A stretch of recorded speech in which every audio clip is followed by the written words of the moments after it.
بسم الله الرحمن الرحیم. دوستانو په ورډ پروګرام کې که چیرته وغواړئ تاسې په یو لیکنه کې خپل عکس راوړئ، نو د دې طریقه درته ښیم چې په څه طریقې سره به تاسې عکس راوړئ. نو دې لپاره به زه راشم کنټرول ډبلیو سره به دغه ډاکومنټ لرې کړم، یو کنټرول ان سره به نوی ډاکومنټ واخلم، بیا به راشو دلته انزرټ کې به ورډ آرټ ته راشئ. دې ځای کې ورډ آرټ سټایل نه چې دی تاسې به یو دانه چې هر یو سټایل اخلئ دا به راواخلئ، دې کې به خپل نوم ولیکئ. مثلا فهیم مې پکې ولیکه، زه به دا سلیکټ کړم کنټرول ای سره او وینډوز او د کنټرول او دغه قوس سره به د دې دا سایز څومره اندازه چې تاسې غواړئ په همغه اندازه به دا زیات کړئ. دا مو چې زیات کړ، دې نه وروسته به تاسې راشئ دې ته به د ټکس ته ورډ آرټ سټایل او دې کې د ټکس فیل ته به راشئ، دې ځای نه به یو کلر ورکړئ، مثلا دا کلر مو ورک.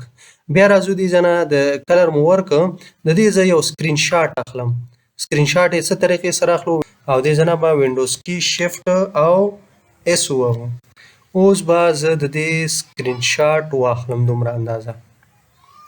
دا مو واخیسته، اوس به دلته کلیک وکړئ، ډبل کلیک کنټرول وي به ووهئ، عکس به دلته راشي. دغه کم چې ستاسې زوړ دغه دی دا ډیلیټ کړئ، د ضرورت نور نشته، زموږ عکس دغه یو شو.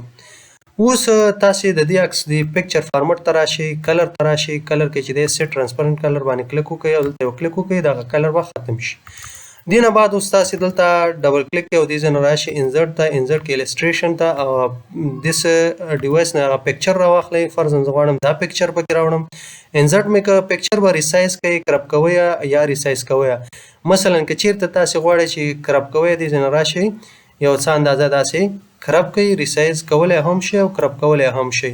نو بیرته راشئ د کرپ باندې به کلیک وکړئ، بس دا پکچر به کرپ شي.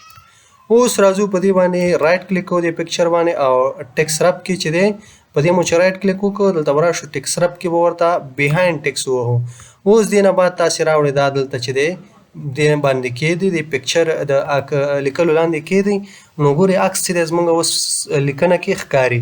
نو په دې طریقې سره موږ کولی شو چې لیکنه کې عکس راوړو. که ویډیو مو خوښ شي ویډیو لایک کړئ، د ملګرو سره شیر کړئ او دغسې معلوماتي ویډیوګانو لپاره زموږ یوټیوب چینل او فیسبوک پاڼه فالو کړئ. مننه، خوشحاله اوسئ. السلام علیکم.